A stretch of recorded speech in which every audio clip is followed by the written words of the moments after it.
وقال عز وجل كما ورد في سورة الشورى وما أصابكم من مصيبة فبما كسبت أيديكم ويعفو عن كثير صدق الله العظيم. رب اشرح لي صدري ويسر لي أمري واحلل عقدة من لساني يفقهوا قولي. اللهم ربنا ألهمنا رشدنا وأعذنا من شرور أنفسنا. اللهم أرنا الحق حقا وارزقنا اتباعه وأرنا الباطل باطلا وارزقنا اجتنابه آمین یا رب العالمین. محترم رفقائے تنظیم اسلامی و رفیقات تنظیم اسلامی اور محترم احباب و حاضرین، سب سے پہلے میں تنظیم اسلامی کے سال پنجاب اجتماع میں آپ حضرات کو خوش آمدید کہتا ہوں. لاہور شہر سے فاصلے پر ہماری سب سے بڑی ظاہر بات ہے کہ یہاں پر نفری جو ہے شہر لاہور کے حلقے سے ہے، اور عام طور پر ہمارے سالانہ اجتماعات کے موقع پر چونکہ وہ اکثر و بیشتر لاہور میں ہوتے رہے ہیں تو شد رحال کی نوبت کم آتی رہی لاہور والوں کے لیے. یہ اس مرتبہ بہت اچھی بات ہے کہ ہم سب نکلے ہیں، باہر آئے ہیں. اب ظاہر بات ہے کہ یہاں تقریباً 50 گھنٹے جو آپ یہاں گزاریں گے، گھر والی سہولتیں تو نہیں ہوں گی، خواہ کتنا بھی اہتمام کر لیا گیا ہو، لیکن یہ کہ آپ یہ محسوس کریں کہ آپ اللہ کی راہ میں ہیں، اللہ کے دین کے لیے نکلے ہیں. کوئی دنیاوی غرض و غایت آپ کے پیش نظر نہیں ہے، نہ کوئی تجارت ہے، نہ کوئی تفریح ہے معاذ اللہ. تو اس حوالے سے اس اجتماع کے آداب اور حقوق کو بھی ملحوظ رکھیں، اور اگر کوئی تکلیف آئے تو اسے برداشت بھی پورے ہی خندہ پیشانی کے ساتھ کیجیے. میری آج کی گفتگو کا عنوان ہے ہمارے دکھوں کا واحد علاج اسلام. دیکھیے، انسانی زندگی میں دکھ اور سکھ ان کا چولی دامن کا ساتھ ہے. دکھ بھی ہے، سکھ بھی ہے، سردی کے ساتھ گرمی بھی ہے، نرمی کے ساتھ سختی بھی ہے.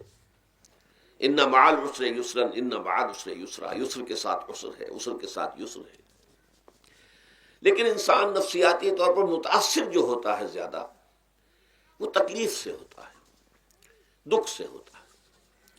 خوشی آتی ہے تو وہ ایسے گزر جاتی ہے، اس کا وقت کا بھی پتہ نہیں چلتا، گزرتے ہوئے بڑی تیزی کے ساتھ وقت گزر جاتا ہے. لیکن غم کا معاملہ ہو جائے تو ایک ایک لحظہ جو ہے وہ بڑا کٹھن ہو جاتا ہے، بڑی مشکل سے گزرتا ہے. تو انسان کے احساسات پر زیادہ جو اثر آتا ہے وہ دکھ کا آتا ہے.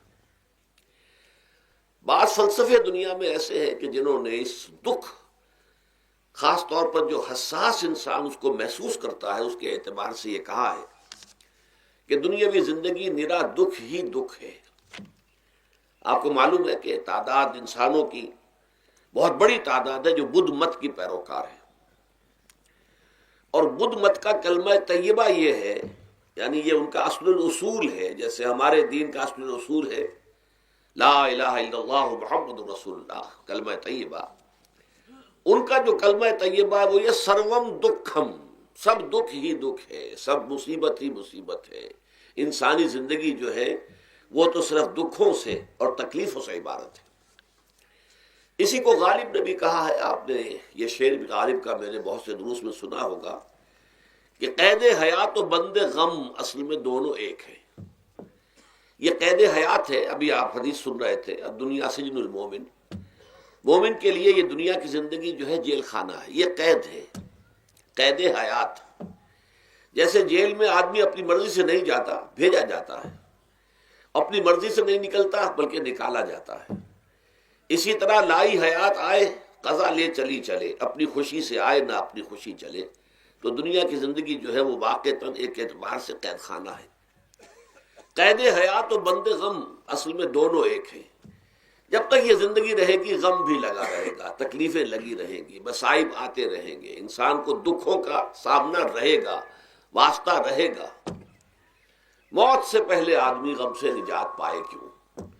ظاہر بات ہے جب تک زندگی ہے تو غم ہے، تو موت سے پہلے نجات نہیں مل سکتی. اگرچہ اس کے بعد کا اگلا مرحلہ جو ہے، جو حقیقت کو جاننے والے ہیں وہ تو جانتے ہیں کہ اس کے بعد تو غم کا اور بڑا کڑا مرحلہ آنے والا ہے. اب تو گھبرا کے یہ کہتے ہیں کہ مر جائیں گے، مر کے بھی چین نہ پایا تو کدھر جائیں گے.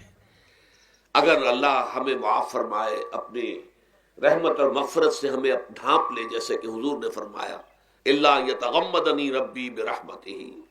حضور نے فرمایا کہ کوئی انسان بھی محض اپنے اعمال کی بنیاد پر جنت میں نہیں داخل ہو سکے گا جب تک کہ رحمت خداوندی دستگیری نہ کرے۔ کسی صحابی نے بڑی ہمت کی، بڑے جرت کا معاملہ کیا، پوچھ لیا کیا حضور آپ بھی؟ ظاہر بات ہے آپ بھی انسان ہیں، آپ بھی بشر ہیں، قرآن مجید میں کہلوایا گیا ہے قُلْ إِنَّمَا أَنَا بَشَرٌ مِثْلُكُمْ۔ تو اگر آپ کہتے ہیں کوئی انسان جنت میں داخل نہیں ہو سکے گا محض اپنے اعمال کی بنیاد پر جب تک کہ رحمت خداوندی دستگیری نہ کرے، تو کیا آپ بھی اس قاعدہ کلیہ میں شامل ہیں؟ آپ نے فرمایا ہاں میں بھی، الا یتغمدنی ربی برحمتہ، جب تک کہ میرا رب مجھے اپنی رحمت سے ڈھانپ نہیں لے گا میں بھی جنت میں داخل نہیں ہو سکوں گا۔ تو اس اعتبار سے اللہ تعالیٰ وہاں ہمیں بچا لے، لیکن جو وہاں نہیں بچایا گیا، اب ظاہر بات ہے کہ اس کے لیے جو مصیبت ہے وہ تو پھر دائمی ہے، ابدی ہے، دکھ ہی دکھ ہے۔ میں اس کی طرف زیادہ جانا نہیں چاہتا، اس وقت اصل میں میرا موضوع جو ہے وہ اس دنیا میں دکھوں کا علاج۔ اب اس اعتبار سے غور کیجئے، دکھ دو قسم کے ہیں۔ قرآن مجید پر جتنا میں نے غور کیا، دکھ ایک تو وہ ہے کہ جو ناگہانی طور پر آ جاتے ہیں، اس میں ہماری کسی غلطی کو دخل نہیں ہوتا۔ وہ کوئی آفت سماوی ہے، کوئی زلزلہ آ گیا ہے۔ ابھی آپ کو معلوم ہے بھوج جو قصبہ تھا گجرات اسٹیٹ کا، انڈیا کا پورا ختم ہو گیا، اس میں بہت سے مسلمان بھی تھے۔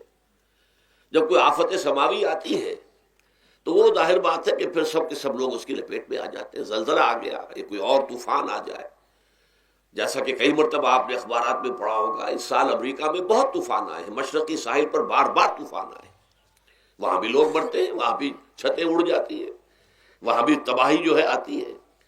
تو اس حوالے سے ایک تو ہے وہ ناگہانی آفات، آفت ارضی ہو یا آفت سماوی ہو، زلزلہ ہے یا آفت ارضی ہے، طوفان آ گیا ہے، کوئی سائیکلون آ گیا یا آفت سماوی ہے، یا کوئی آسمان سے بڑا سا پتھر آ جائے۔ آپ کبھی کبھی اخبارات میں پڑھتے ہوں گے کہ ایک بڑی چٹان پاس سے گزر گئی، بہت بڑی خلائی چٹان جو ہے زمین کے قریب سے ہو کر گزر گئی، زمین بچ گئی، ورنہ اگر وہ زمین سے ٹکرا جاتی تو نہ معلوم کتنا بڑا یہاں پر تباہی کا معاملہ ہوتا۔ بڑے بڑے جو ہے شہاب گرتے رہے زمین کے اوپر، بڑی بڑی تباہیاں آتی رہی ماضی میں۔ تو ایک تو یہ ہے، اور ان میں بھی تقسیم کیجئے، یہ ناگہانی تکلیف، ناگہانی مصیبت، یا کوئی آفت سماوی یا آفت ارضی، اس کی بھی پھر دو قسمیں ہو گئی۔ ایک وہ کہ جو افراد کو متاثر کرتی ہے انفرادی سطح پر، آدمی سڑک پر جا رہا تھا، پیچھے سے آ کر کسی گاڑی نے ٹکر ماری، گر گیا، ٹانگ ٹوٹ گئی۔ اب ظاہر بات ہے کہ اس میں اس کا کوئی قصور نہیں ہے، یہ اللہ تعالیٰ کی طرف سے بات آ گئی ہے۔ یا یہ کہ کوئی اگر اجتماعی سطح پر آیا، جیسا کہ زلزلہ ہے، یا جیسا کہ کوئی سائیکلون ہے، کوئی بڑا طوفان ہے، بہت بڑے فلڈز آ گئے ہیں۔ اس وقت بھی موزمبیق میں بہت بڑا فلڈ آیا ہوا ہے، ساؤتھ افریقہ میں، اور افریقہ میں پچھلے سال بھی بہت بڑا فلڈ آیا تھا، بڑی تباہی آئی تھی، آ رہا۔ تو یہ آفت سماوی، یہ ظاہر بات ہے کہ اجتماعی سطح پر آتی ہے، بڑی بڑی مقدار میں اور تعداد میں لوگ متاثر ہوتے ہیں، لاکھوں لوگ بے گھر ہو جاتے ہیں، ہزاروں آدمی مارے جاتے ہیں۔ تو پہلی شکل جو ہے دکھ کی، جیسا کہ میں نے عرض کیا، وہ ناگہانی دکھ، کوئی آفت ارضی، کوئی آفت سماوی، خواہ وہ انفرادی ہو خواہ اجتماعی۔ اس کے ضمن میں کیا علاج ہے؟ ظاہر بات ہے کہ اس کا علاج یہ تو نہیں ہو سکتا کہ آپ اس کو ختم کر سکیں۔ انگریزی کا ایک محاورہ ہے، What cannot be cured must be endured۔ جو چیز جو ہے جس کا علاج نہیں ہو سکتا وہ تو برداشت کرنی پڑے گی۔ بعض بیماریاں بھی ایسی ہیں، ڈائبٹیز ہو گئی ہے، شوگر کا مرض ہو گیا، ڈاکٹر آپ کو بتائے گا کہ بھائی اب یہ مرض جائے گا نہیں، اب آپ کو اس مرض کے ساتھ ہی اپنے آپ کو ایڈجسٹ کر کے اپنی غذا وغیرہ اس کے مطابق طے کر لیجیے، ورنہ یہ کہ یہ نہ سمجھیے کہ یہ مرض چلا جائے گا۔ تو what cannot be cured must be endured۔ لہذا ان آفت سماوی و ارضی، چاہے وہ انفرادی سطح پر متاثر کرتی ہوں انسانوں کو اور چاہے اجتماعی سطح پر، اس کا تو علاج ایک ہی ہے۔ عربی میں بھی ایک محاورہ یہ ہے کہ کسی نے پوچھا تھا کہ بچھو کے کانٹے کا کیا علاج ہے؟ البکاء الی الصباح، رات کو اگر کاٹا ہے کسی بچھو نے تو روتے رہو صبح تک، یہ علاج ہے، اس کا اور کوئی علاج ہے ہی نہیں۔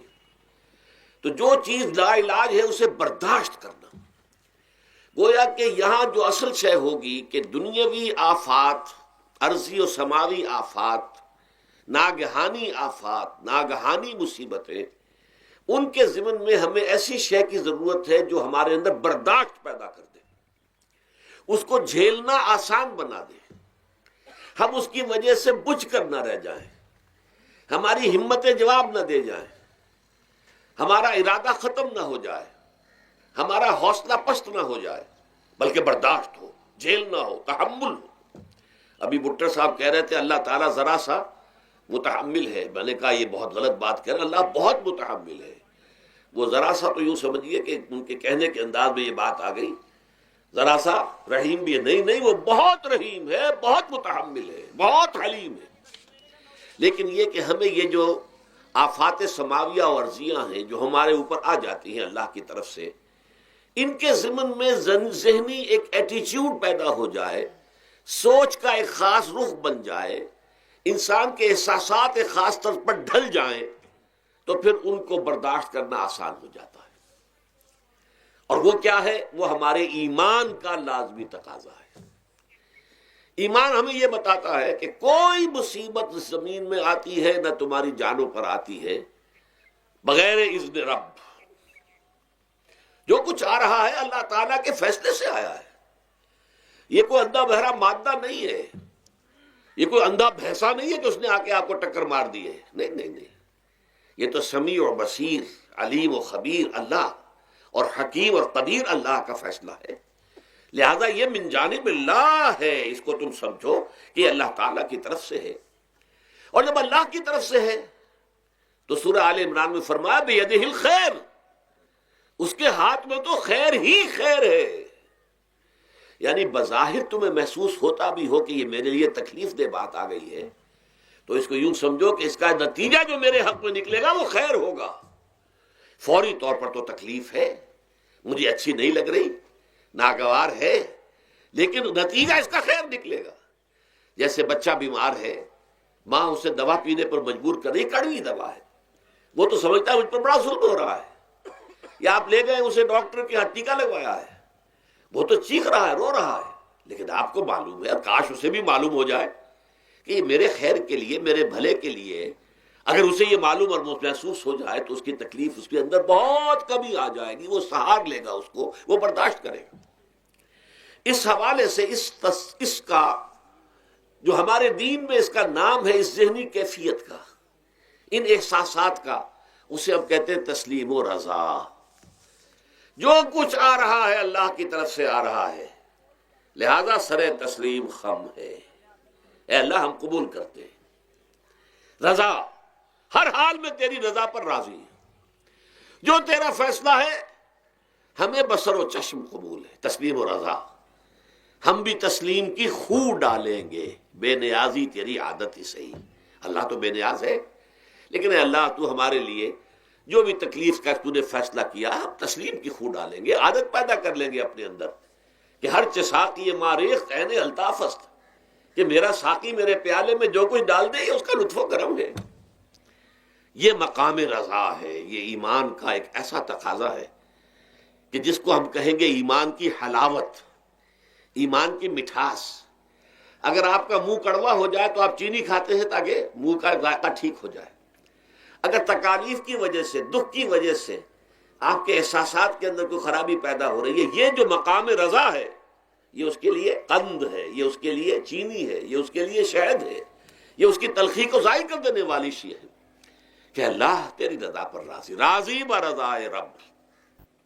اب اس کے ضمن میں سمجھئے، یہ تو اصولی بات میں نے آپ کو بتا دی، اس کی تین کیفیات ہو سکتی ہے، کیوں اللہ کی طرف سے یہ چیزیں آتی ہیں۔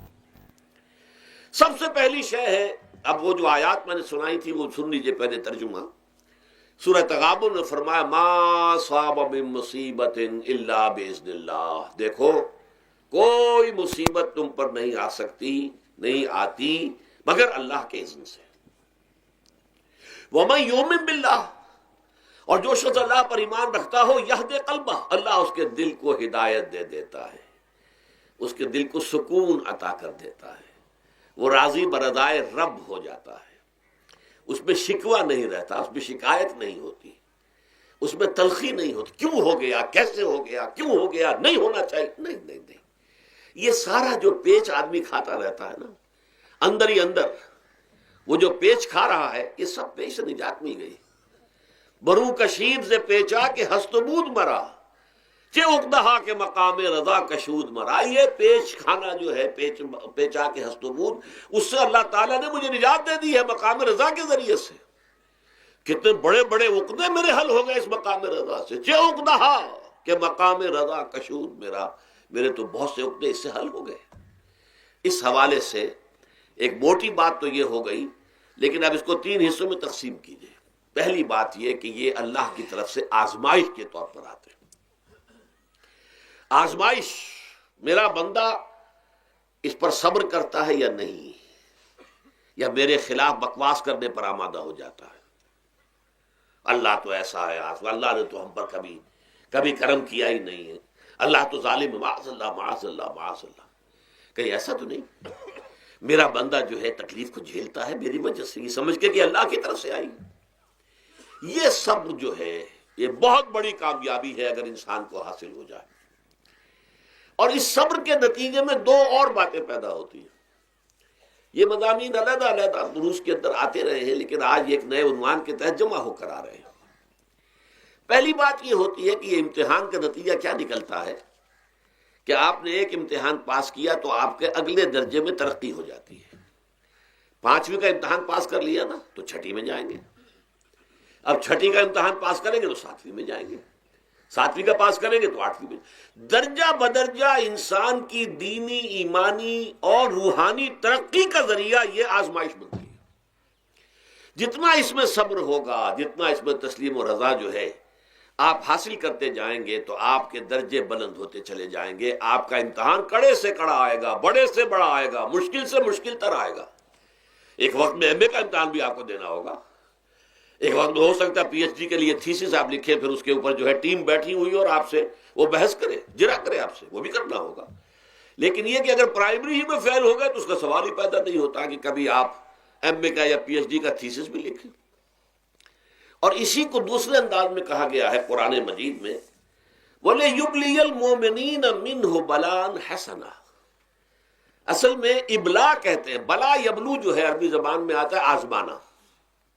خلق الموت والحیات لیبلوکم ایکم احسن عملا، یہی معنی ابتلا کے میں، ابتلا یبتلی آزمانا۔ ابلا یبلی جو آتا ہے باب افعال سے، اس میں آتا ہے کسی کو کسی تکلیف میں ڈال کر اس کو نکھارنا، کہ اس کا جوہر نکھر جائے، اس کے اندر جو خیر ہے وہ اور چمک جائے، لوگوں کو بھی معلوم ہو جائے کہ یہ شخص اس مقام کا اہل ہے، اس کے اندر یہ صلاحیت ہے، اس میں یہ قوت موجود ہے۔ تو یہ گویا کہ اہل ایمان کی صلاحیتوں کو نکھارنے کے لیے اور ان کے درجات کی ترقی کے لیے بھی اللہ تعالیٰ دنیا کے اندر یہ مصیبتیں اور امتحانات جو ہیں آزمائش کے حوالے سے افراد پر بھی اجتماعی طور پر بھی لاتا ہے۔ اور ایک اس کا اور بھی ہے، اہل ایمان پر اس طرح کے ابتلاء و آزمائش کی ایک نوعیت اور بھی ہے، اور وہ یہ ہے کہ جو بھی آپ سے غیر ارادی طور پر، یا یہ کہ آپ نے کوئی گناہ ارادی طور پر بھی کر لیا، اللہ تعالیٰ اس کی سزا اسی دنیا میں دے کر آخرت کی سزا سے محفوظ کر دیتا ہے۔ گویا کہ اس سے بڑا خیر کیا ہوگا؟ یہاں کی سزا کیا ہے؟ جھیل لی آپ نے، بخار آ گیا، ٹانگ ٹوٹ گئی، چلیے 3 مہینے آپ بستر پر پڑے رہے نا، اور کیا ہوا؟ کچھ نہیں۔ لیکن یہ کہ آخرت کی سزا ملتی بہت عظیم ہوتی، لہذا کفارہ بناتا ہے اللہ تعالیٰ ان گناہوں، ان جو بھی گناہ ہو گئے ہیں، غلطیاں ہو گئی ہیں، ان کا کفارہ اللہ تعالیٰ بندہ مومن کے لیے، حضور کی ایک حدیث ہے، اس کا متن مجھے اس وقت یاد نہیں ہے، کہ مومن کا معاملہ عجیب ہے، اسے کوئی تکلیف پہنچتی ہے صبر کرتا ہے، وہ اس کے گناہوں کا کفارہ بن جاتا ہے، اور اگر کوئی خوبی ملتی ہے اس پر اللہ تعالیٰ کا شکر ادا کرتا ہے، اس کے درجات بلند ہو جاتے ہیں۔ تو یہ معاملہ جو ہے اللہ تعالیٰ کی طرف سے بندہ مومن کے حق میں خیر، کہ در حقیقت اس کے ان گناہوں کی پاداش کہ جو اس نے یہاں کر لیے ہیں یہی دنیا میں دے کر دھو دیا جائے، پاک کر دیا جائے، جیسے آپ کو معلوم ہے دھوبی جو ہے کپڑے کو بھٹی میں چڑھاتا ہے، گرم پانی میں ڈالتا ہے کہ نہیں ڈالتا، تاکہ اس کا میل نکلے، اس کے آگے پٹکتا بھی ہے ذرا اس کو تاکہ وہ میل اچھی طرح چھٹ جائے اس سے۔ اسی طرح اگر دنیا میں ہمارے میل چھٹ جائیں، دنیا میں اگر ہمارے گناہ دھل جائیں تو یہ بڑے نفع کا سودا ہے، بڑے نفع کا سودا ہے، بڑے نفع کا سودا ہے۔ اس اعتبار سے آپ غور کیجئے کہ اگر یہ حقائق ہمارے سامنے رہے تو کیا کوئی تکلیف دنیا کی ہمیں بھاری محسوس ہوگی؟ ہمیں تو بتایا یہ گیا ہے کہ عسیٰ ان تکرہوا شیئا وہو خیر لکم وعسیٰ ان تحبوا شیئا وہو شر لکم واللہ یعلم وانتم لا تعلمون۔ ہو سکتا ہے کہ تم کسی چیز کو ناپسند کرو، دراصل کہ اسی میں تمہارے لیے خیر ہے، تمہیں نہیں پتا، اور ہو سکتا ہے تم کسی چیز کو پسند کرو، دراصل کہ اس میں تمہارا شر ہے لیکن تمہیں نہیں معلوم۔ اللہ یعلم وانتم لا تعلمون، اللہ جانتا ہے تم نہیں جانتے۔ اس حوالے سے سپردم بتو مایا خیش را تو دانی حساب کم و بیش را، اے اللہ، اس کو کہتے ہیں تفویض۔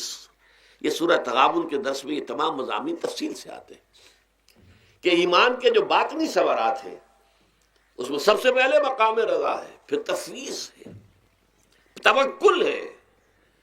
آپ محنت کر رہے ہیں، محنت کر رہے ہیں، محنت کر رہے ہیں، نتیجہ نہیں نکلا۔ ایک نتیجہ یہ نکلے، ایک بچے نے بہت محنت کی، دن رات کام کیا، فیل ہو گیا امتحان میں۔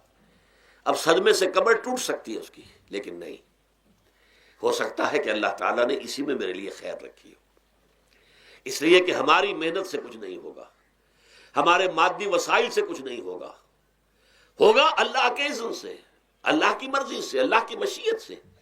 یہ ہمارے لیے خاص طور پر اس اعتبار سے بہت اہم نکتہ ہے، ہم سب راہ حق کے مسافر ہیں، اپنے اپنے بس پڑتے محنت کر رہے ہیں، وقت بھی صرف کر رہے ہیں، مال بھی صرف کر رہے ہیں، محنت کر رہے ہیں، مشقت کر رہے ہیں، لیکن فرض کیجئے جیسا کہ ہے فی الواقع، فرض کیا کیجئے، وہ تو واقع سامنے کی بات ہے، نتائج نکلتے نظر نہیں آ رہے، قدم نہیں بڑھ رہے، ہماری طرف لوگوں کا رجوع عام نہیں ہے، ٹھیک ہے، اس پر قطعاً بدل ہونے کی بات نہیں ہے، یہ اللہ تعالیٰ کی مشیت میں ہوگا، جب وہ چاہے گا تب ہوگا۔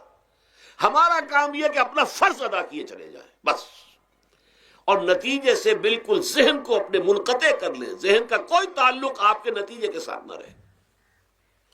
یہ جب تک کیفیت ہماری نہیں ہوگی، ہم اس راہ پر استقامت اور مدام اس پر محنت اور جد و جہد کرنا جو ہے وہ ہمارے لیے ممکن نہیں رہے گا۔ اس کے لیے میں اگر آپ کے سامنے رکھوں معاملہ کہ حضور صلی اللہ علیہ وسلم کے جو پہلے 10 برس ہیں، جب سے آپ کو آغاز ہوا ہے وحی کا،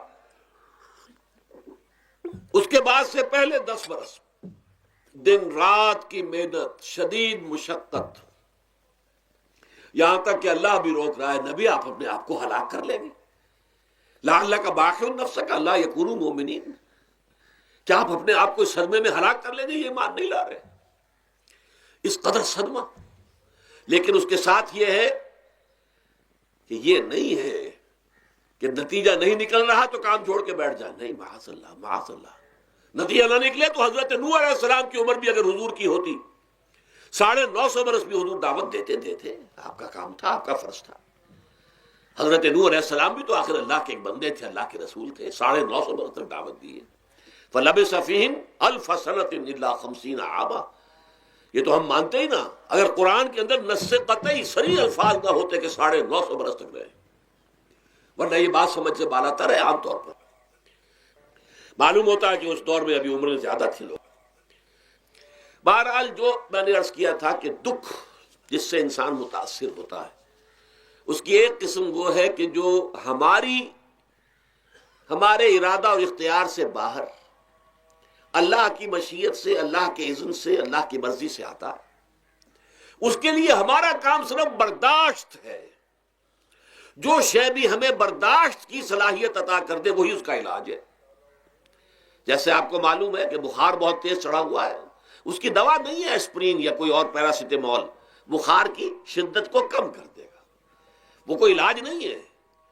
علاج تو ہوگا اگر معلوم ہو کہ کون سے جراثیم ہے، کس کی وجہ سے ہے، اس کا صحیح اینٹی بایوٹک کون سا ہے، وہ علاج ہوگا۔ یہ علاج نہیں ہے، لیکن اس کی شدت کی کمی اور اس کے اندر جو احساس ہے جھیل جانے کا، وہ انسان کے لیے آسان ہو جاتا ہے۔ یہی مضمون آیا ہے سورہ حدید میں بھی، ما اصاب من مصیبت فی الارض ولا فی انفسکم، یہاں کھول دیا اس مضمون کو۔ میں نے عرض کیا تھا نا کہ یہ آفت سماوی بڑے پیمانے پر بھی ہو سکتی ہے، زمین میں یعنی زلزلہ آ گیا، فلڈ آ گیا، طوفان آ گیا، ولا فی انفسکم، خاص تمہاری جان میں، تمہیں بخار ہو گیا، تمہیں ٹی وی لگ گئی، تمہیں کوئی اور بیماری آ گئی، تمہیں کینسر ہو گیا، معاذ اللہ ثم معاذ اللہ، ہوتا ہے، آخر ہوتا ہے، دنیا میں انسانی زندگی کے ساتھ یہ ساری چیزیں لگی ہوئی ہیں۔ لیکن یہ چیزیں ما اصاب من مصیبت فی الارض ولا فی انفسکم، نہیں پڑتی تم پر کوئی پڑنے والی کوئی مصیبت، کوئی تکلیف، نہ پوری زمین میں بڑے پیمانے پر، نہ تمہاری جانوں میں انفرادی سطح پر، الا فی کتاب من قبل ان نبراہا، مگر یہ کہ وہ تو ایک کتاب میں، کتاب اللہ کے علم کی کتاب، ام الکتاب، اس میں پہلے سے درج موجود ہے۔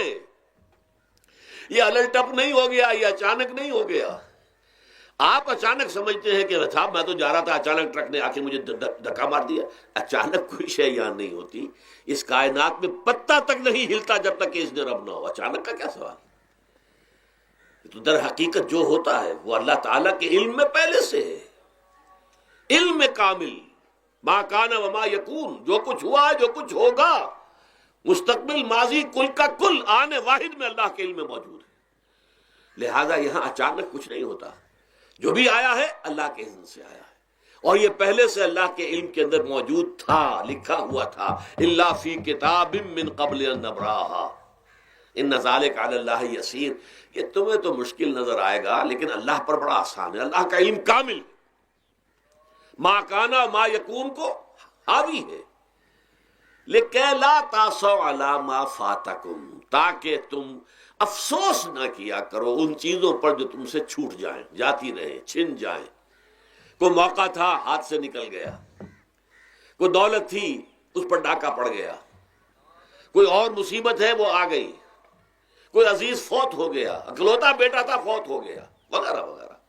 ما فاتکم، فات سے ہی فوتیدگی ہے نا، جو شے بھی نکل جائے، چلی جائے، ہاتھ سے جاتی رہے، چاہے وہ کوئی آپ کا عزیز تھا جو فوت ہو گیا تو آپ کے ہاتھ سے نکل گیا، یا کوئی مال تھا جو آپ کے قبضے سے نکل گیا، ڈاکہ پڑ گیا، چوری ہو گئی، نقصان ہو گیا کاروبار میں بہت بڑا، اس پر افسوس نہ کیا کرو۔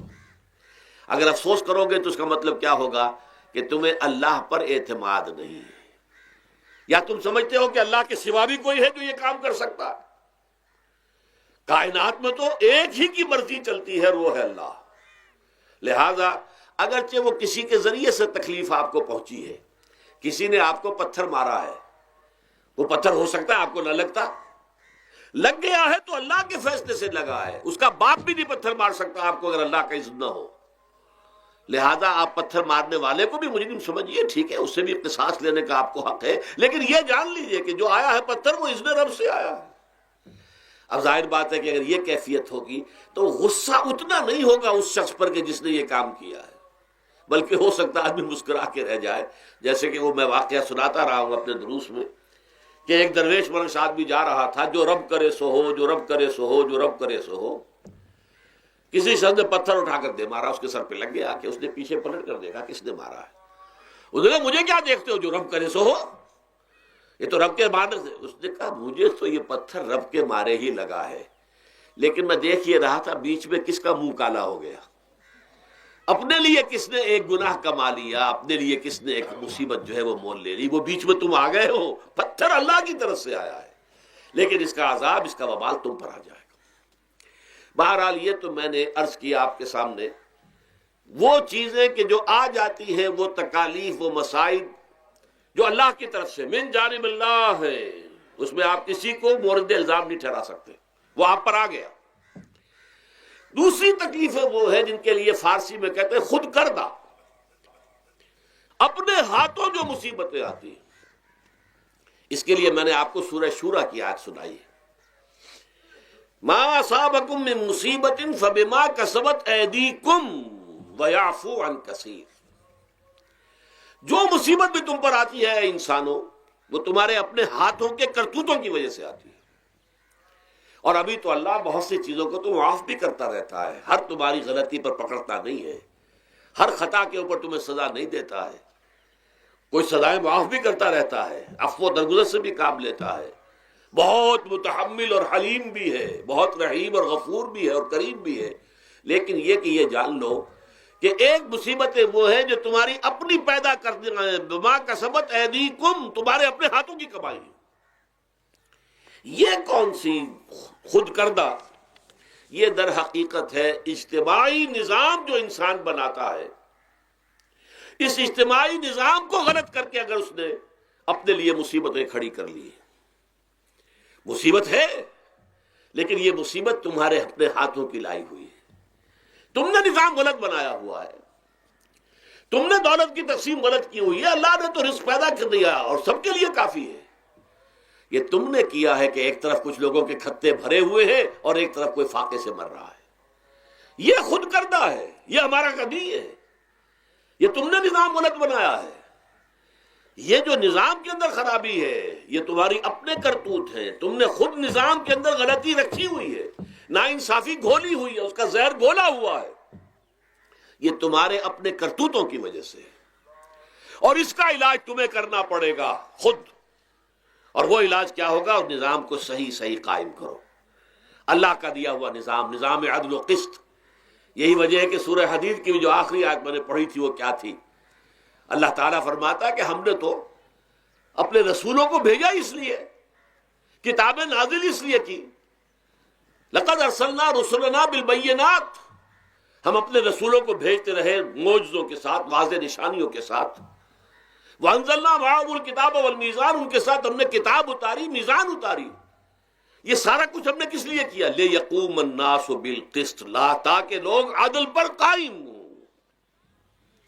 اب اگر تم نے اس عدل کے نظام کو چھوڑ کر اللہ کے دیے ہوئے نظام کو تج کر تم نے خود اپنا نظام بنا لیا، تو ظاہر بات ہے سرمایہ دار جب نظام بنائے گا تو وہ مزدور کے بارے میں نہیں سوچ سکتا، اسے تو اپنی مصلحتیں نظر آئیں گی، اس کے سامنے تو اپنا نفع ہوگا، جتنا زیادہ سے زیادہ نفع کما لو، جتنا ان مزدوروں کا خون نچوڑ سکوں نچوڑ لو۔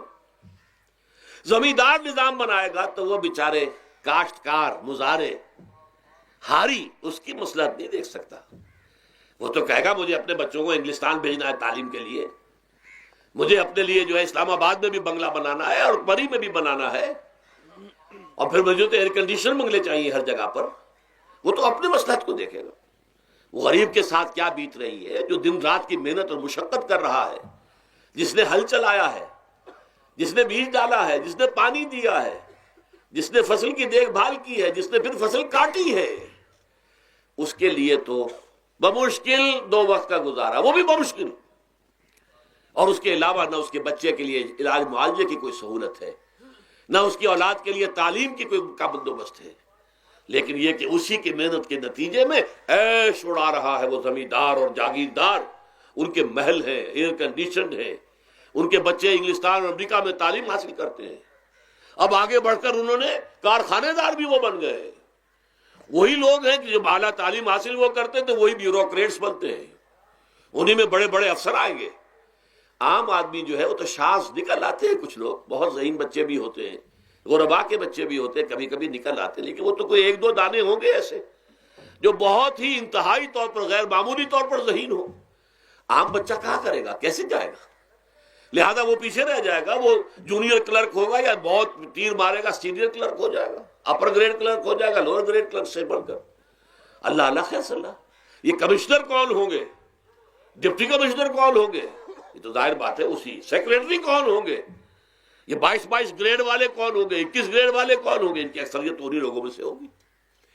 اس حوالے سے یہ جو غلطی، یہ جو دکھ ہے، یہ دکھ تمہارا اپنا پیدا کرتا ہے، اور خود کردہ رہا علاج نہیں، اس کا علاج اور کچھ نہیں ہے جب تک کہ تم خود اپنے طرز عمل کو نہیں بدلو گے۔ اب یہ جو دکھ ہے میں اس میں سے چند کو آپ کے سامنے گنوانا چاہتا ہوں۔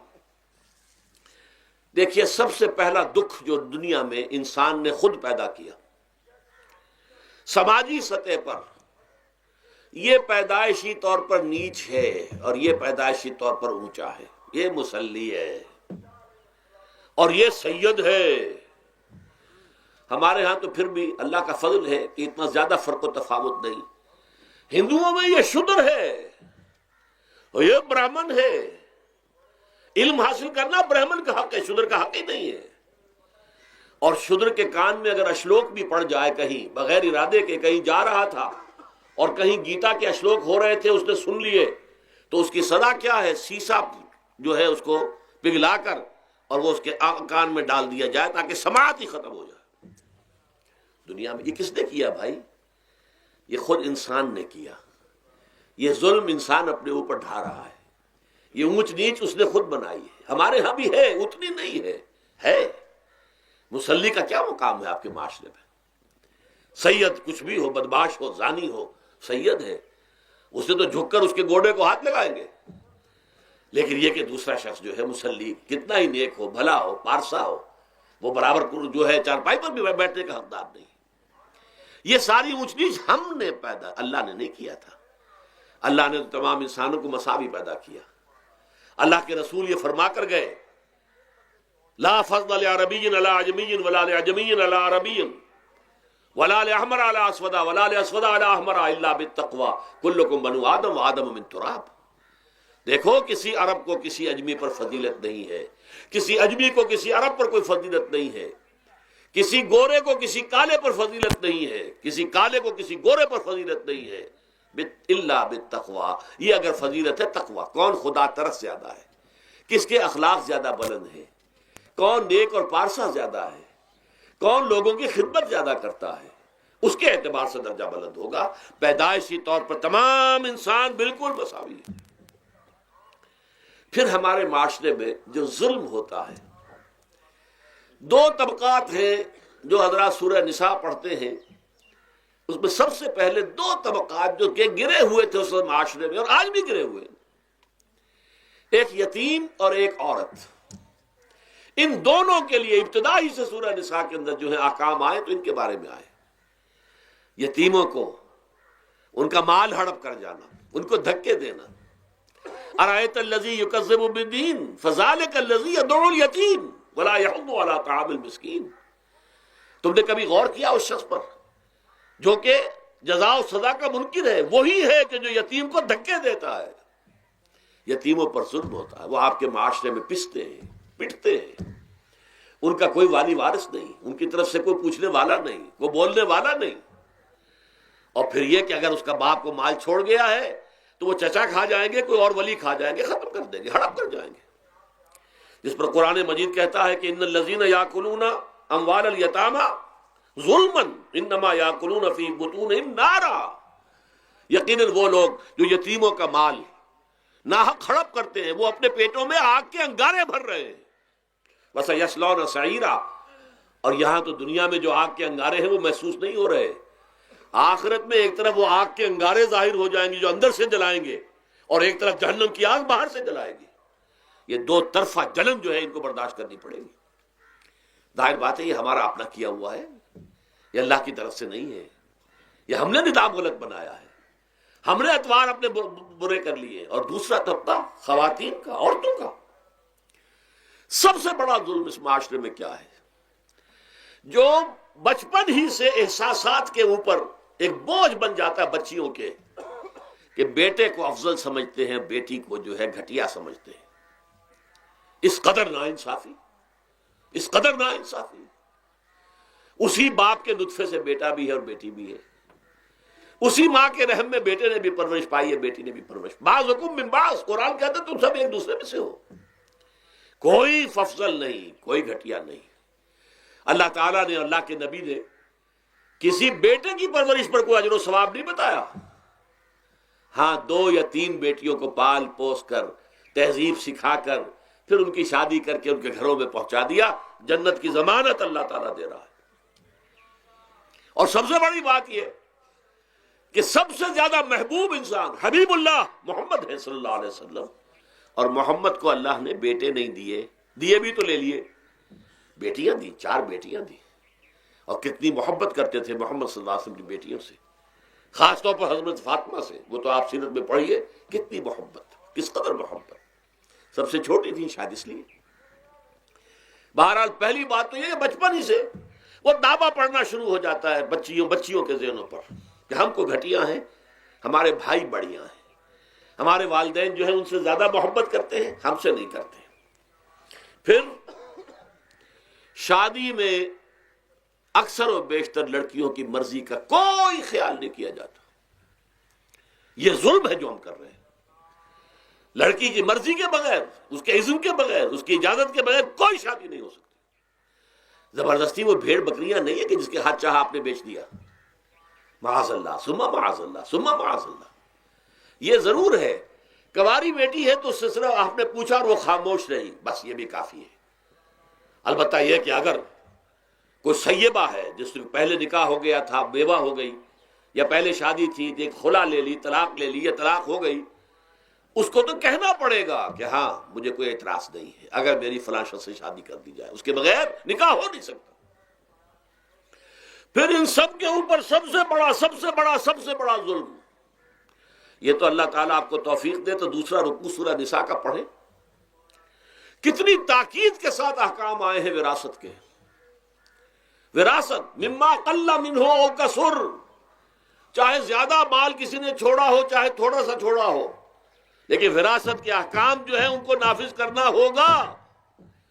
نصیبا مفروضا، یہ اللہ کی طرف سے حصے ہیں جو مقرر کر دیے گئے ہیں.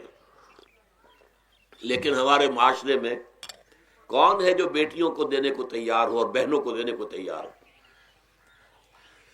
مجھے تو حیرت ہوئی تھی، مالا کنڈ میں آپ کو معلوم ہوگا ایک دفعہ بڑی تحریک چلی تھی شریعت کے نفاذ کی. مولوی صوفی محمد صاحب بڑے نیک آدمی ہیں، بہت، اس میں کوئی شک نہیں.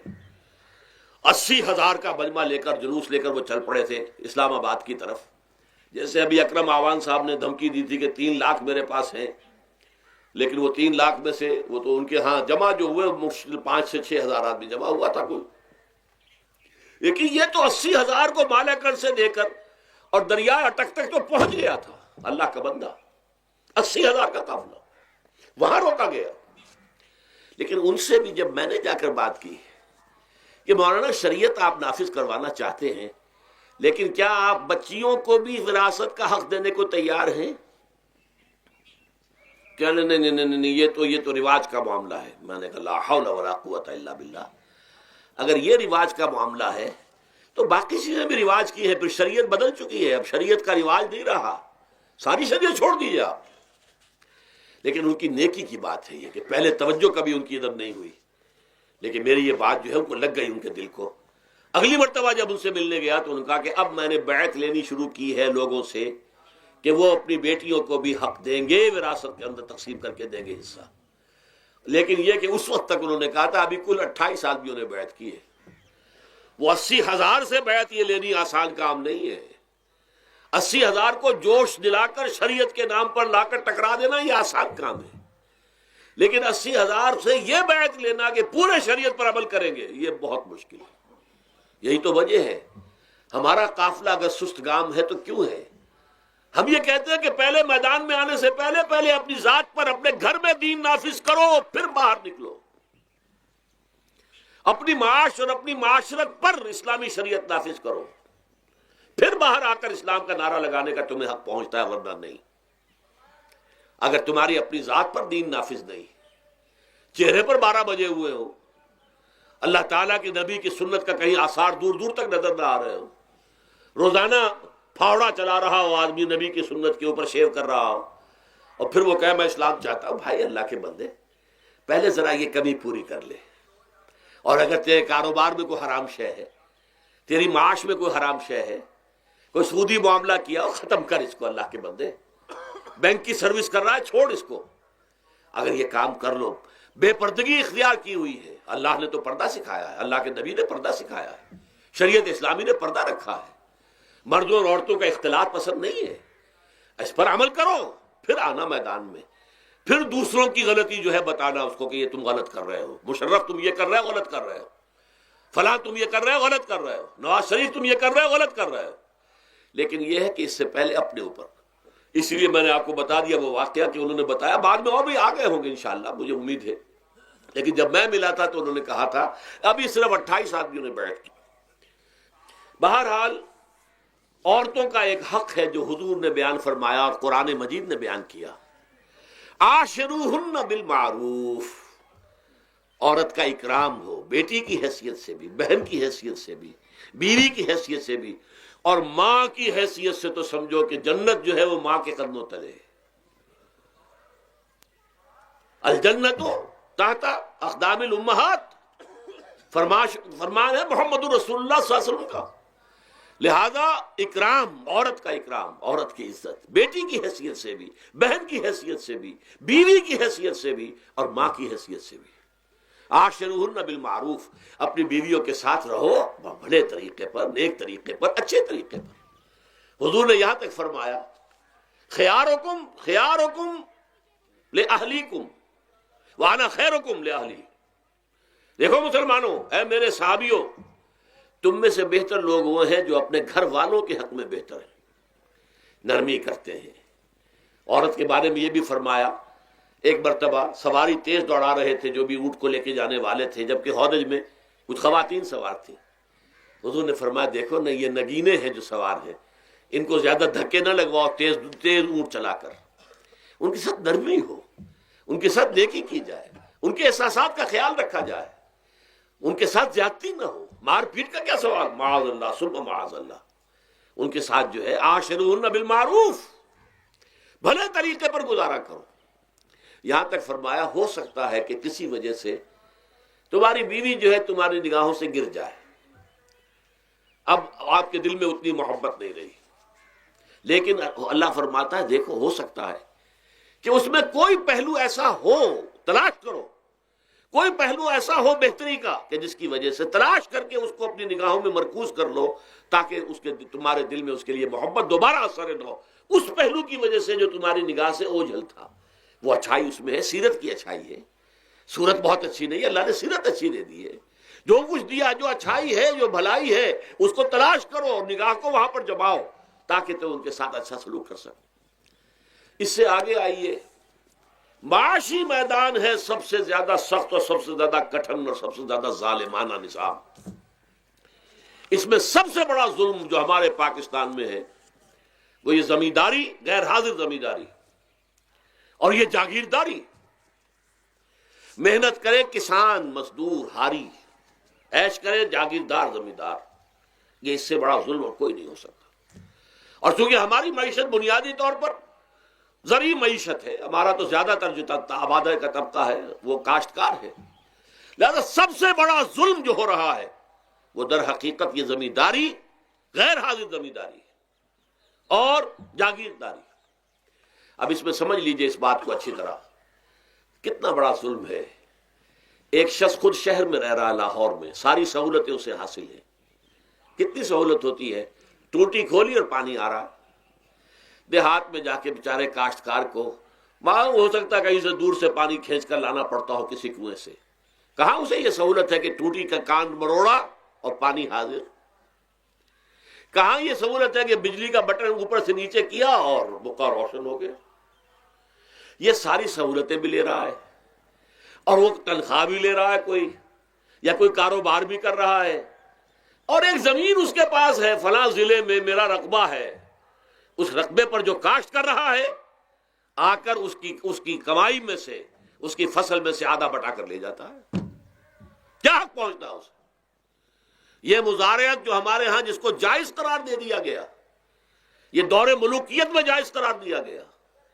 بادشاہت جو ہے وہ چلتی تھی، جیسے آپ نے کن کھجورا دیکھا ہے، اس کے بہت سی ٹانگیں ہوتی ہیں، کن کھجورے کی کتنے پاؤں ہوتے ہیں، سینکڑوں۔ ایسے بادشاہوں کے یہ پاؤں ہوتے تھے، جاگیردار، 3000 منصبدار، 5000 منصبدار، 20,000 منصبدار، 30,000 منصبدار، یہ جاگیردار، بڑے بڑے علاقے ان کے پاس ہیں۔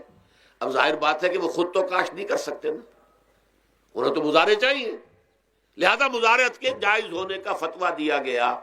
جب اسلام میں بادشاہت آ گئی، ملوکیت آ گئی اور جاگیرداری آ گئی، جو ملوکیت کے پاؤں ہیں وہ کنسلے کی طرح، کن کھجورے کی طرح اس کے پاؤں ہیں، تو وہ تو جاگیردار ہے۔ یہ ہے جس کی وجہ سے امام ابو حنیفہ نے کہا مزارعت حرام ہے، جس کی زمین ہے وہ کاشت کرے، یا حضور کی حدیث ہے کہ چاہے اپنے بھائی کو دے دے تو ایک دانہ لینے کا حقدار نہیں ہے۔ اگر تو تمہارا کوئی اور ذریعہ معاش نہیں ہے تو ٹھیک ہے، جاؤ کاشت کرو، تمہارا کوئی اور ذریعہ معاش ہے، تمہارا کاروبار ہے، تمہاری دکان چل رہی ہے، تم ملازمت میں ہو، تمہیں تنخواہیں مل رہی ہیں، تمہارا پروویڈنٹ فنڈ بھی جمع ہو رہا ہے، تمہیں تو تمہارے ریٹائرمنٹ کے بعد وہ پینشن بھی مل جائے گی، اور اس کے ساتھ ساتھ تم نے یہ ظلم روا رکھا ہوا۔ زمین اگر ہے یا تو جاؤ کاشت کرو، ورنہ یہ کہ اس زمین کو دے دو اپنے کسی بھائی کو، ملکیت تمہاری رہے گی، کاشت وہ کرے گا تو جو فصل ہوگی اس کی برداشت بھی وہی کرے گا، وہی لے کر جائے گا۔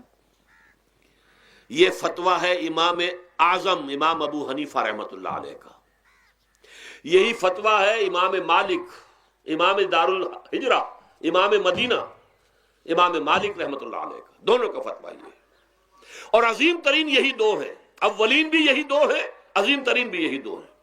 امام شافعی بھی شاگرد ہیں امام مالک کے، امام احمد ابن حنبل شاگرد ہیں امام شافعی کے۔ ٹاپ پر کون ہے؟ امام ابو حنیفہ، ان کے شاگردوں میں قاضی ابو یوسف اور امام محمد امام ظفر، ادھر امام مالک، ان کے شاگردوں میں پھر امام شافعی، پھر ان کے شاگرد امام احمد ابن حنبل۔ ٹاپ پر دونوں یہ کہہ رہے ہیں کہ حرام، مزارعت حرام، جس کی زمین ہے خود کاشت کرے۔ یہاں یہ ہے کہ خود کاشت نہیں کر سکتا تو اپنے بھائی کو دے دے، بس ٹھیک ہے، اس میں سے کوئی حصہ لینے کا وہ حقدار نہیں ہے۔ جو محنت کرے، جو خون پسینہ اپنا لگائے، وہی اس سے ساری جو ہے آمدنی اس کو حاصل ہونی چاہیے۔ یہ مجھے حال ہی میں، یہ آپ کے علم میں ہونا چاہیے، یہ فتویٰ دیا ہے قاضی ابو یوسف اور امام محمد نے کہ مزارعت حلال ہے، جائز ہے۔ شرطیں لگائی انہوں نے کہ بیج بھی زمیندار دے، کوئی جانور وغیرہ ہے تو وہ بھی زمیندار کا ہو، اگر کوئی ٹریکٹر ہے تو اس کی بھی پیمنٹ جو ہے زمیندار کرے۔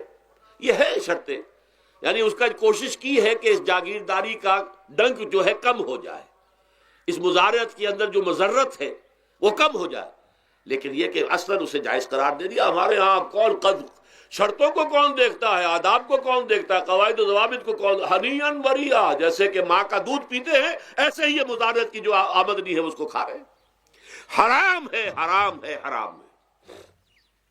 حال ہی میں ابھی ملاقات ہوئی میری مولانا زاہد الراشدی صاحب، آپ کے بہت قریب گجرانوالے میں، جو اس کی سب سے بڑی مسجد ہے، اس کے خطیب ہیں۔ انہوں نے بتایا ملا علی قاری نے بھی یہ لکھا، جو بہت بعد کے حنفی جو ہے وہ فقیہ ہیں، کہ دلائل تو وہی ہیں جو امام ابو حنیفہ نے دیے ہیں، دلائل تو ان کے ساتھ ہیں، لیکن مصلحت ہے جو جس کے تحت یہ فتویٰ دیا گیا۔ یہاں تک کہ مولانا شبیر احمد عثمانی کے ساتھ دست راز سمجھ لیجئے، ظفر احمد عثمانی رحمۃ اللہ علیہما، انہوں نے بھی یہ لکھا ہے کہ دلائل تو امام صاحبی کی رائے کے حق میں جاتے ہیں، لیکن یہ کہ ہمارے ہاں تقلید کا ایسا ایک قلادہ گردنوں میں ڈال دیا گیا ہے، کیونکہ ہمارے بزرگوں نے فتویٰ دے دیا، قاضی ابو یوسف نے امام اور قاضی اور امام محمد نے، لہذا فتویٰ تو اسی پر چلے گا۔ میں نے ان سے بات کی اور ان کا ڈٹ کر میں نے کہا میدان میں آئیے نا، کام کیجیے۔ جب تک یہ مزارعت ختم نہیں ہوتی ہے، جب تک جاگیرداری اور زمینداری ختم نہیں ہوتی ہے، اس ملک میں کوئی سیاست صحیح آ ہی نہیں سکتی۔ یہ سیاست تو وڈیروں کا، جاگیرداروں کا، بڑے بڑے زمینداروں کا کھیل ہے۔ یہ آپ نے پتہ نہیں نام سنا ہے کہ نہیں، میوزیکل چیئرز گیم، یہ ہوتا ہے ان کا کھیلنے والوں کا، بہت زیادہ دولت والے جو ہیں، یہ ان کا کھیل ہے۔ ان کو کام تو کوئی کرنا نہیں ہوتا، جاگیردار ہے، اسے کوئی کام کرنا ہے۔ وہ بیٹھ کر ایک کلب بنا رکھی ہے، یہ پارلیمنٹ کیا ہے، کلب ہے، وہاں بیٹھ کے وہ اپنا وقت گزاری کرتے ہیں۔ یہ پوائنٹ آف آرڈر آ گیا ہے، اور یہ جو ہے ہماری حقوق جو ہے، پریولیج موشن آ گئی ہے، وہ کرتے نہیں گفتگو بیٹھ کر۔ تو یہ جان لیجئے کہ یہ ظلم کس نے کیا ہے؟ یہ خود کردہ ہے، یہ ہم نے اس نظام کو برداشت کیا ہوا ہے۔ جب تک ہم نہیں اٹھیں گے یہ نظام ختم نہیں ہوگا۔ خود کردہ کا علاج خود ہی کرنا ہوگا۔ یہ غلط نظام جو چلا آ رہا ہے، جب تک کہ اس کو ہم بدلیں گے نہیں، اس کو ختم نہیں کریں گے، اس وقت تک یہ ظلم کیسے ختم ہوگا؟ اس سے آگے آئیے، ایک ہے کارخانے دار۔ کارخانے دار کو اور مزدور کو آپ نے چھوڑ دیا کہ باہم طے کریں۔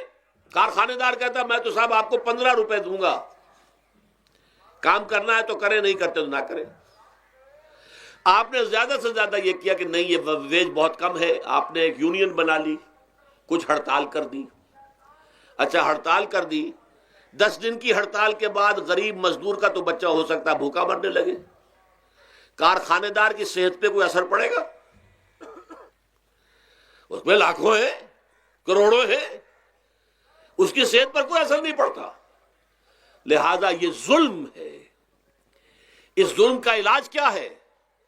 اگر یہ ضمانت ریاست کی طرف سے ہو، حکومت کی طرف سے، کہ اگر تمہیں تمہاری مناسب مزدوری نہیں ملتی مت کرو کام، لیکن تمہارے بچے کو بھوکا ہم نہیں مرنے دیں گے، تمہیں سبسسٹنس الاؤنس دیں گے، ان ایمپلائمنٹ الاؤنس دیں گے، ہم زکوٰۃ کا نظام قائم کریں گے جس کے تحت کہ انڈر رائٹ کر دیں گے، طے کر دیں گے، لکھ دیں گے کہ ہر شہری کی بنیادی ضروریات کی کفالت ریاست کے ذمے ہے۔ اب اگر ایسا ہے تو ایک آدمی پاؤں جما کر بات کرے گا نا کارخانے دار کے ساتھ، ایک امپلائی جو ہے امپلائر سے بات کرے گا پاؤں جما کر، جناب آپ مجھے تنخواہ کم دے رہے ہیں میں کام نہیں کروں گا۔ لیکن اب کیا ہے؟ جناب آپ مجھے تنخواہ کم دے رہے ہیں میں کام نہیں کروں گا۔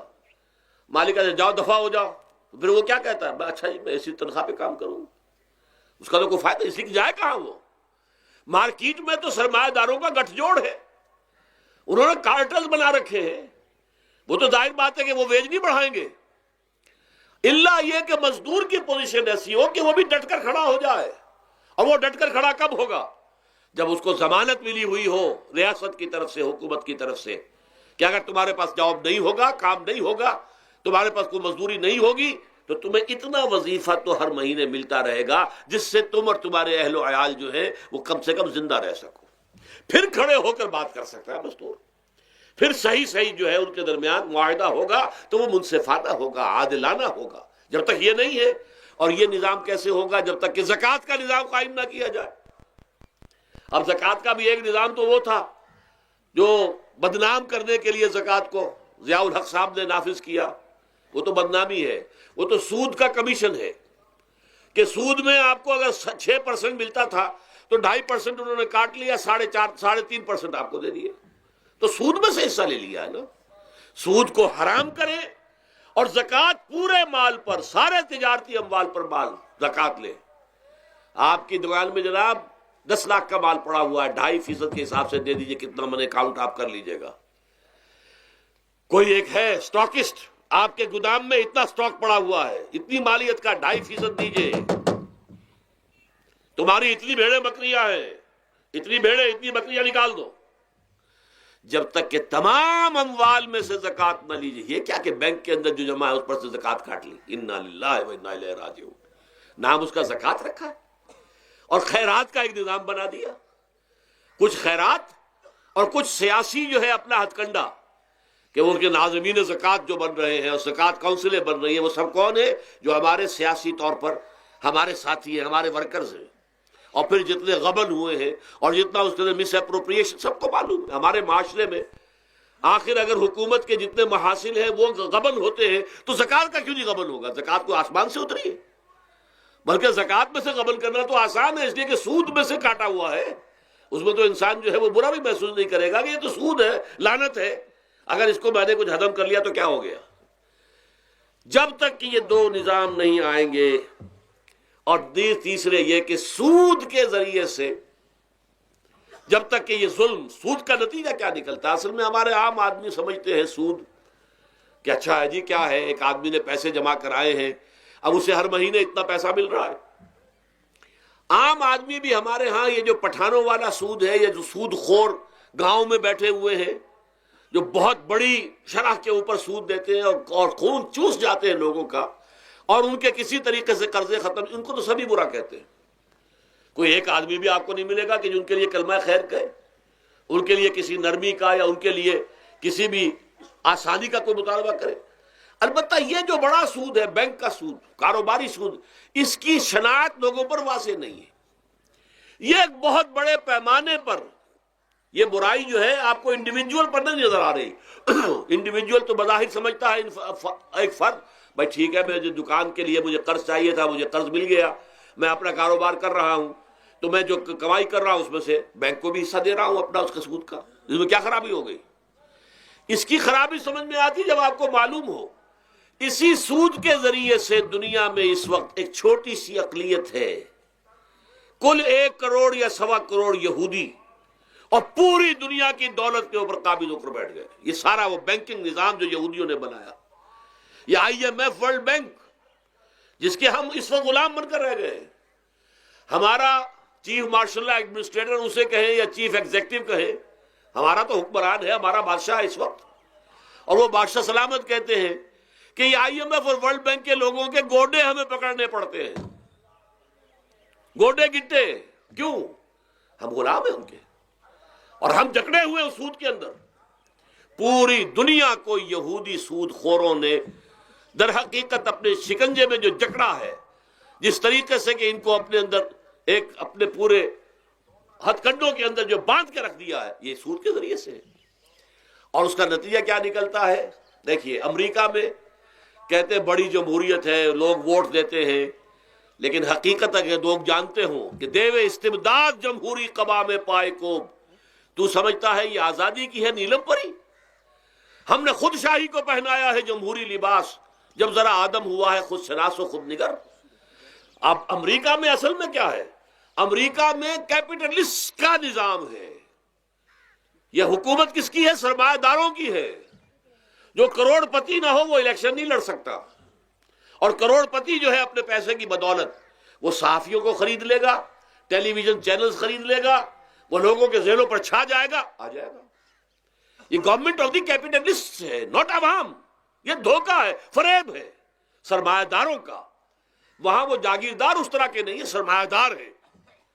وہاں جاگیرداری کی وہ حیثیت نہیں رہی، اس لیے کہ ان کے تحت آدمی نہیں ہوتے. وہ تو اگر بڑے بڑے رینچ ہیں، بڑے بڑے اگر فارم ہیں، تو وہاں بھی آپ کو معلوم ہے کہ چونکہ مشینوں کے ذریعے سے بوائی بھی ہو رہی ہے اور ہل بھی چل رہا ہے مشینوں سے، بوائی بھی مشینوں سے، کٹائی بھی مشینوں سے، تو زیادہ انسان کی ضرورت ہی نہیں رہی. لہذا وہ سیاسی نظام وہ نہیں ہے جو یہاں کا ہے، لیکن وہ زمیندار بھی وہاں کا کیپٹلسٹ ہے، نظام کیپٹلسٹ کا ہے.